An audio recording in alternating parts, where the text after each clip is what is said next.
Welcome to the Hummingbird video series interviews. My name is Sarah Seidelman, and today I have an awesome guest for you. His name is Jay Pryor, and he is a coach and an amazing human who I met at a healthcare think tank meetup that we had, where we all were giving different presentations. And Jay gave an incredible presentation on what it's just, well, I'm going to let him talk. I'm going to let him kind of introduce himself and say a little bit more, but my mind was opened and I'm just super excited to share him with you. So Jay, if you would say hello.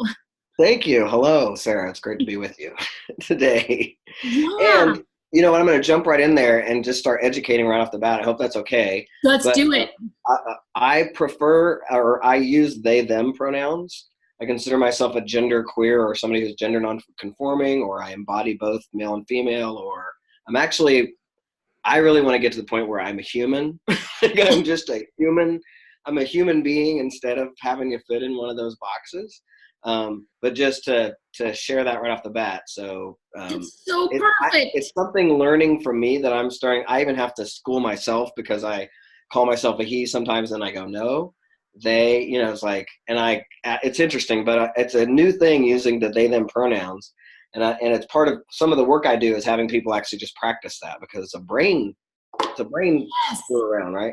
A little bit. absolutely. Yeah. Yes, and so thank you and this is this summer I was emceeing a story share that was with transgendered persons, and then the person who usually does it was gone out of town, and I went into a panic mode, like, what if I use the wrong pronouns? And finally she was like, it's okay, they all go by. They'll just tell you. Yeah, they'll tell you. And I was like, okay, because I think a lot of us are just afraid we're going to make a mistake, and I already Right. so there we go. Yeah. So I love that I'm not alone in that. Yeah, my gosh, no, not by any stretch. And that's part of. I am a coach. I'm an executive coach, and I'm a business consultant. And I do executive coaching. My one-on-one coaching is predominantly with women, and most of that comes from my wanting to work with women because it's my choice, and the fact that I was assigned female at birth and have this experience having walked through the world as both men and women. And so I can really speak to women executives and what they deal with in terms of being a woman in a man's world. Quote unquote. Yeah. Okay. So this was part of your presentation, which was so fascinating and interesting. And maybe you can give us just a little brief background of your gender identity and like how that's, when you were walking in and Jay goes by, he calls himself woman in man skin. Right. And so maybe say more about that. Right. And that part, the woman in man skin piece, like I said, my goal and ultimately is to just, I'm a human. Like I want to be a human. Woman in Man Skin is my talk, and it's a book I'm working on. And the whole idea is that while a lot of people believe that, I was assigned female at birth. Those are the proper ways to speak it. I was assigned female at birth. I would say I was born female. The same thing as saying I was born female. I arrived on this planet in girl skin. That's another way. That's kind of how it goes. And then growing up for me I was a tomboy. And then when I hit puberty, everything got weird for me because that's my friends started being into girl things. And I was just confused for the most part. I mean, I felt like there was something wrong with me. So this was in the 70s, right? So I was born in 1966. So we're talking 70s. Early 80s. And then essentially I had a girl kiss me. I came out. I ended up in a psychiatric unit from trying to kill myself, like a lot of young gay and lesbian and trans kids do. But again, that was in the 70s. So I came out ultimately after being in the psychiatric unit in the 80s, 1984, as a young butch. I identified myself as butch at the time. And I came out a queer person and involved in all kinds of activism and education around. Back then, we just had to educate on gay and lesbian because that's all that existed. we didn't even talk about bisexuals then, at least in Kansas, right? We were just educating that gay and lesbian people existed. So I kind of put myself in leadership around. I was at KU and I was in leadership around all of those things. So I've always done education. I've always been someone who's been out front. And my experience in the psychiatric unit at the age of 18 really taught me a lot about my willingness to be vulnerable and that was a power I had and that I could really be able to be out front and hear people. That comes and goes depending on how violent people want to be because people can be pretty violent. But so then long story short, when I was about 30, I was in my late 20s. I had kind of gone back in the closet as a butch. I'd gone by Jay, and then I went back to going by Janet, and I grew my hair out. And I just kind of felt like the world would not take me seriously. I needed to get a job, and the world wouldn't take me seriously if I was all butched out. A lot of butches end up in blue collar jobs, because that whole world of like making that transition as a woman into a world where you don't fit in if you don't dress the part, right? So that's kind of how I thought, like I needed to dress the part. So I was doing that for a while until I met someone who basically called me out on it and sent me a book. That book was called Stone Butch Blues, which I read when I was like 27 or 28. And that for me gave me the courage to say, oh, wait, this isn't who I am, and threw out all my girl clothes. And then I ended up going on testosterone and started that transition at the age of almost 35. So I had lived as a woman and a Midwestern trained woman my whole life up to that point, be it butch. But again, I wasn't somebody who, a lot of my friends will say they were always boys. And I never really felt that way. I felt like I knew I was a girl, and that was okay with me. I just didn't like the kind of girl I wanted to be, or I wanted to sleep with, not be. You know what I mean? Women to me who were feminine, like that's how, if I was going to be a girl, I'd want to be that, right? But I wasn't that, and I didn't feel like that, and I didn't fit into that mold, right? So I've done a lot of gender examining in my life. I've been fluid in my life. I've worn high heels and a backless dress, and I've done the whole thing. And then I transitioned, and I grew my beard. Actually, I've gone off testosterone, so my beard is all kind of wispy now. But I was on testosterone for 17 years, and so I grew the beard, had chest surgery, and then then the world started treating me like a white man with all this privilege, and that was really shocking to me. I know it sounds stupid, or naive, right? Really naive not to get that that's coming. Right. But I really didn't, it's a journey. It's a soul journey. I think when people it's a soul journey for us when we make those kind of decisions. We don't think about how the rest of the world is going to, how that's going to interpret. I knew that I'd be seen as straight, but it never even occurred to me the privilege and the maleness that would come, right? So that's a part of why I call myself woman in man skin, is because the whole time that I've been in man skin, or where people would take me full on as a man, I'm still very conscious that I have all female parts, and that I've been raped as a woman, and that I've been molested as a little girl, and that I've been, and I was a lesbian separatist, and, holding women's spaces for years, you know what I mean? So I'm very cognizant of that's who I am, and that's my history. But yet I can be in a place with all men, and they just think I'm a regular guy. So it feels like I'm an undercover white guy, right? So that's where it's like I have all this experience of woman, and I have this man skin on that people perceive as having been born male, and therefore having known and having all the same privilege and everything else. So it's kind of an interesting journey that I walk, and currently I'm writing a book about it, and hoping to kick that out by 2020 for sure. But yeah, so I educate, I teach, and I coach, and I have people come from a place in terms of coaching, and this is where you and I are really aligned. My book is called Lean Inside, and I ask people to take on personal transformation, and I call transformation chipping away at everything that's not your highest best self. So, and through practicing progress, not perfection. So, really, and that's been my whole journey this whole time, is what's my most authentic expression of myself, and how can I be the most powerful in that?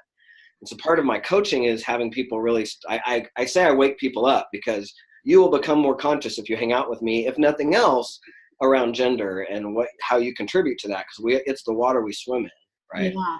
But also I'm really committed to having people wake up and be conscious of of their impact, right? And how they show up in the world, right? And of this thing and how it's running them, and understanding the neuroscience behind us and those kind of things. And so being conscious is really everything I do and everything I teach. And the fact that I walk this different path from a gender perspective has me conscious of gender in a way that probably most people aren't.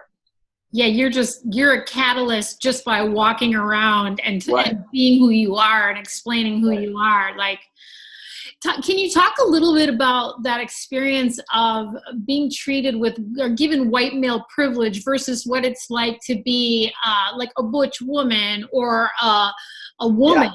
Yeah.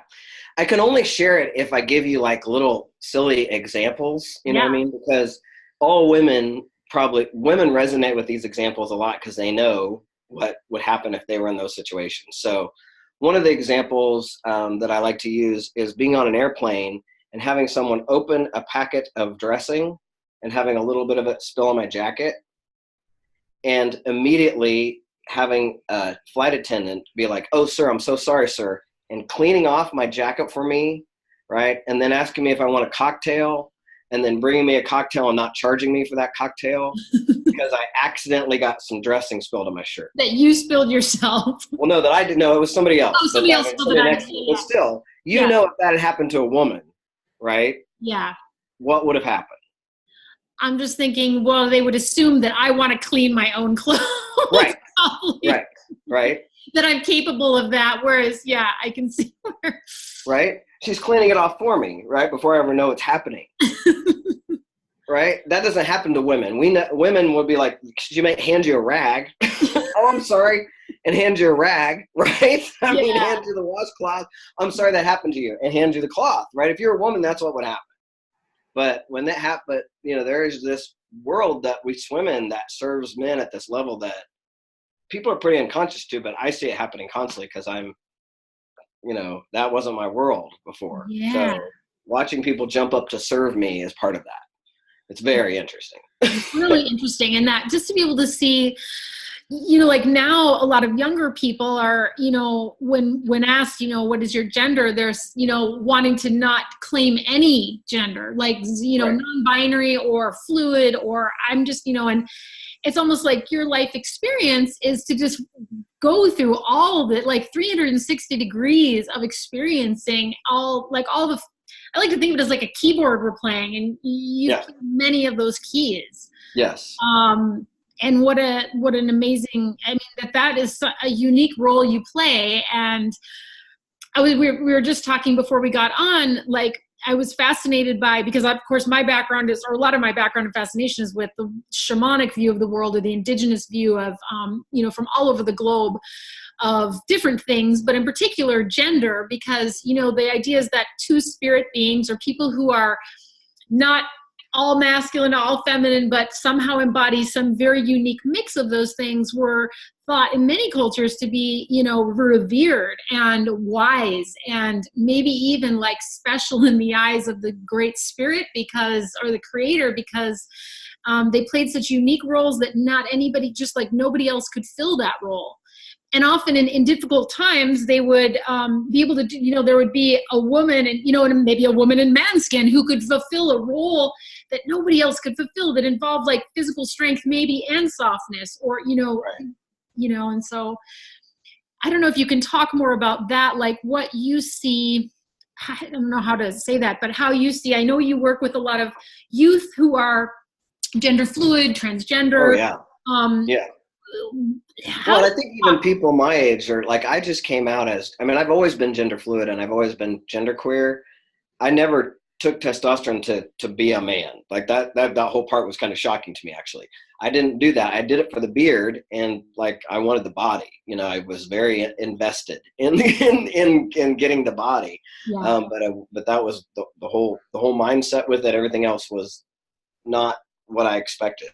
And so, but I think there's a lot of people, I know people who are my age who are also now coming out as gender queer and gender fluid, because we have had such an insurgence of that. So GLAAD just put out a study a month or two ago that basically said that millennials and the people 18-5, of those people, 20% of them identify as LGBTQ now, and 12% of those people identify as gender nonconforming.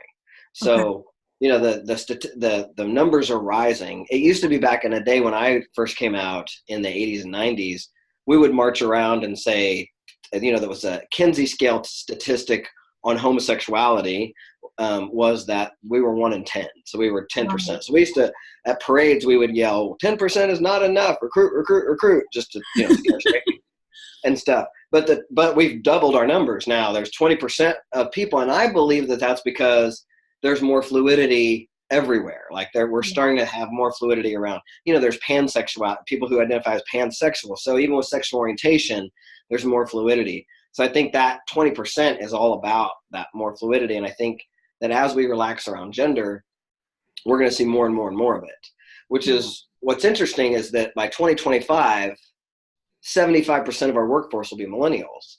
And so that's why this gender conversation is very important, because they have a different view of gender and different, and the Gen Zs behind them have a complete, they're not going to be put in a box same way that we just have, and we just go along with it. It's going to be a different world with that. So I'm excited about that. Yeah. Hope I live long enough to really see people get into it that way. So but it's coming, I think, and there's definitely more spaces in terms of the two-spirit. I love the word two-spirit. And I don't use it because I feel a little bit like it's cultural appropriation. But I love that word, and that embodies a lot of how I've always felt like a little bit of a two-spirit person. And I have Native American friends who identify as two-spirit, who are trans, and they identify as two-spirit. We had the first two-spirit festival here in our town.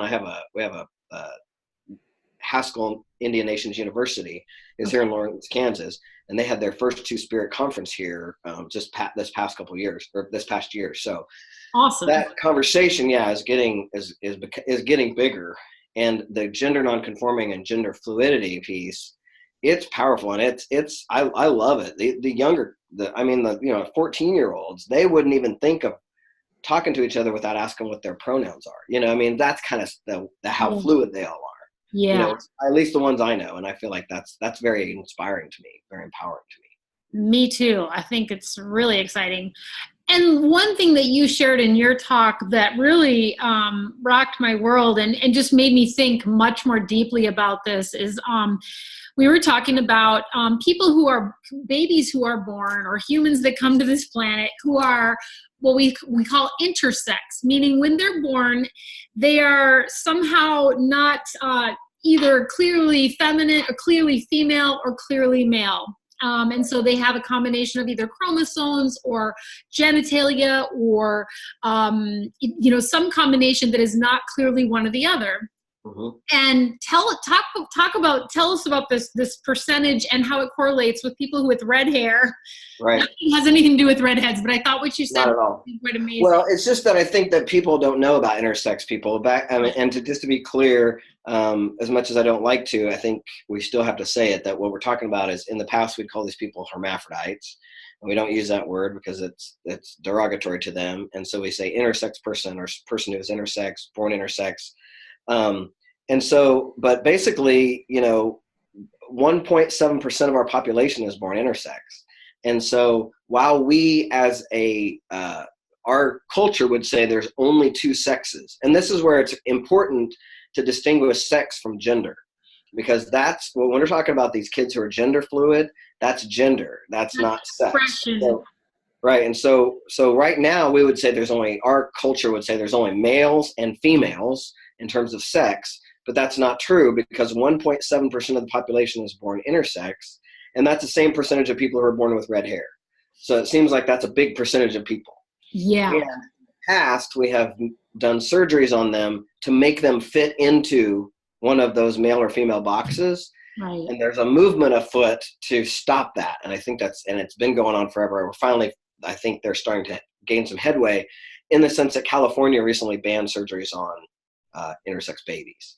So at least in California, so that means the United States at least is starting this conversation, because California often leads the way in social movements that make sense. And there was a first successful case where an adult went back to sue the people who did perform a surgery on her as an infant, because what you were sharing is that often we do these surgeries on infants, taking our best guess, educated guess at what gender they're going to be, looking at their sex characteristics, only to find out after we've either castrated them or done something irreversible to them, taken away their ovaries or their testicles. And then as adults, we screw up about half the time. We miss the mark. And so And that just really shocked me. And so I'm glad that this awareness is growing, that we just need to keep the doors open to whatever is trying to become, and that these things are not black and white like we would like everything to be as humans sometimes. Well, what's has always been fascinating to me about gender, because I lived in that world as a butch.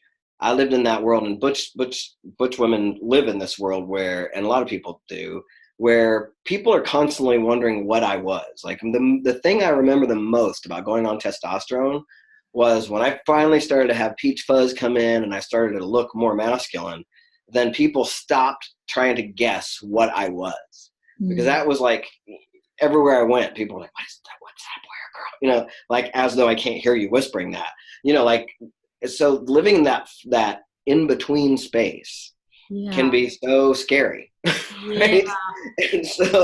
And I've lived there, and I'm not there now. I sort of am, in the sense that I'm off testosterone now, so I don't have any of the man brain going along like I had before, but I still have the outside skin bag, as male. And talk about that man brain. If you want to finish it, but I remember you saying something about the man brain, and that was really fascinating. Yeah, essentially, once I went off testosterone July 5th of this year, or my last shot was July 5th. And I took a shot like every 10 days to 15 days. So my guess was by like July 15th, I started going off testosterone. So then pretty quickly, I started it was August. I had a trip with all women in the middle of August. So it had only been a month or so, maybe 6 weeks. And it was there that I noticed the lack of sex thoughts and, just having to manage my man brain. I gained a lot of respect for men, and especially boys, having to go through that when they're so young. When I went through puberty at the age of 35, I went through boy puberty. I was a 35-year-old woman, and I went through boy puberty. And the sex thinking and having it there all the time is literally like somebody tapping on your shoulder all the time. And so it's like you have to learn to not engage with that and stay this way, right? Mm-hmm. And so I didn't know that men had to deal with that, until I went on testosterone. But that was very stark when I went off testosterone, and then I was like, oh, it's like extra leg I don't deal with anymore. You know what I mean? So I was kind of relieved, and like, oh, and I hadn't thought about it. I mean, I kind of knew that would happen, but I hadn't thought about it. And then I hadn't thought about like having a little bit of something lift over that, not having that there. I don't know how to the words are hard to find. Yeah, for sure. It's so nuanced. But it's just a different thing that, it's always kind of there, right? From man brain. Like that's just always there. So, and I think I've never had a man tell me they didn't have it. It's because I've checked it out with other men. So, and they just get used to it and don't listen to that. I mean, because it could just be there anytime. And that, like, having that compassion, all the different challenges that the different hormonal statuses maybe confer on different people. It's so interesting. In my book, one of the things I talk about is I try to take you through me at different phases of man, because I experienced when I went on testosterone, I was 35, but I went through puberty. And so people thought I was 18. And so I had this experience of how the world treats an 18-year-old boy, right? And then I had the experience of how the world treats a young man. And then how the world treated me as a full-grown man with children.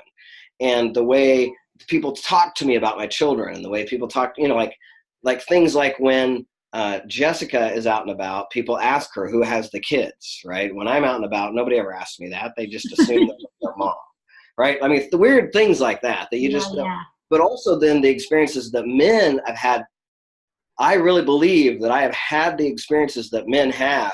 For example, when we got kids, and all of a sudden they became her world and I wasn't anymore, and I was like, well, what the hell happened here? And I experienced the jealousy that men feel when babies are born, and that feeling of being left out. And all of a sudden, like, she used to put all of her attention on me.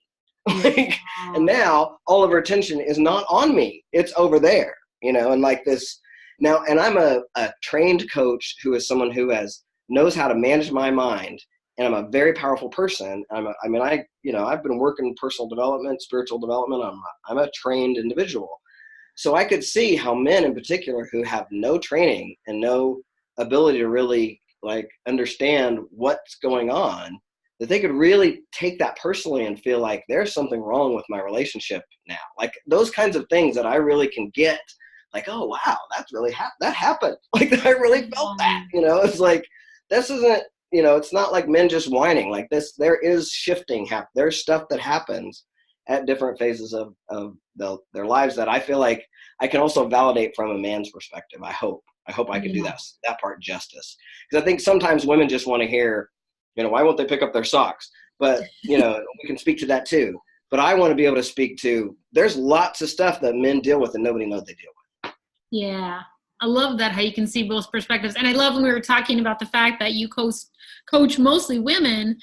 And you said something that I won't forget. You said, when I work with women, I just really encourage them to offer themselves grace. Yes. And you repeated it multiple times. You were just like, grace, grace.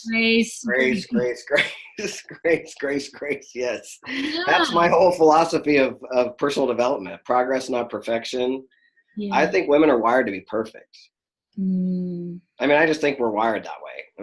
We're at least a certain generation of us was wired to, take care of things and have things zipped up and perfect and take care of the men, make sure that you protect them and serve them and do all that. There's just this whole training world that especially women in their 40s and 50s, or that my generation of women, that was just how we were raised. And it kicks in like nobody's business.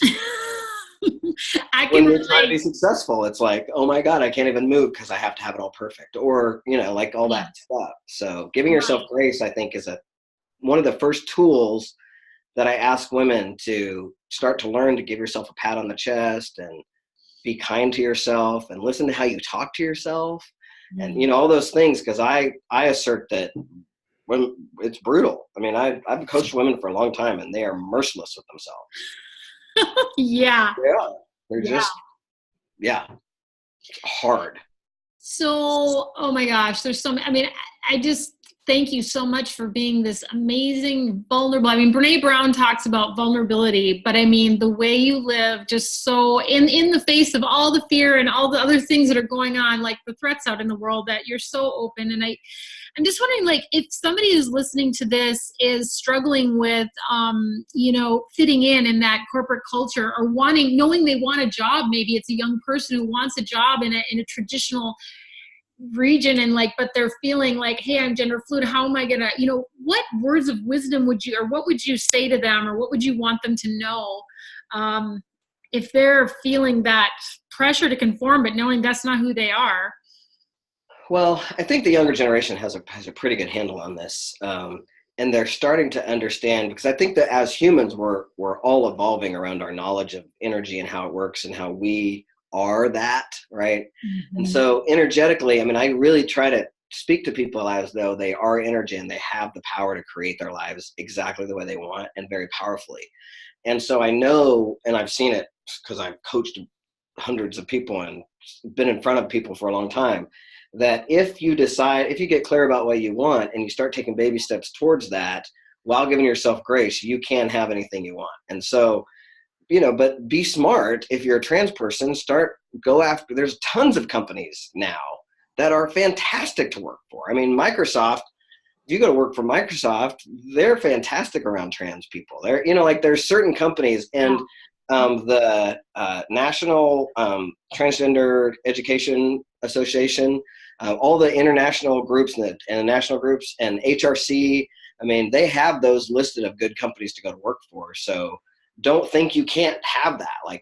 Go after those companies that are going to be good to you and be a good fit for you. And I would say that to anybody. Don't ever go work for anybody that doesn't feel good, doesn't have, because it's vibrationally, it's not going to serve you. Amen. Right?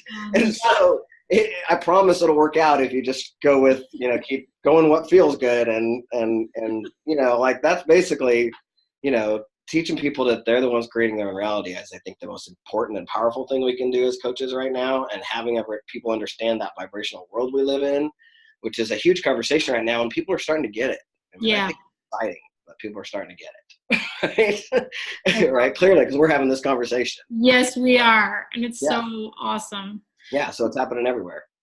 Thank you so much, Jay. And thank you, Sarah. How fun. Just a delight. And tell people how, where they can get in touch with you. And I know we're going to share the link where you can get a free download of the audiobook of Jay's. Yeah, for sure. My book is called Lean Inside, 7 Steps to Personal Power. And the audiobook version I did in 2016.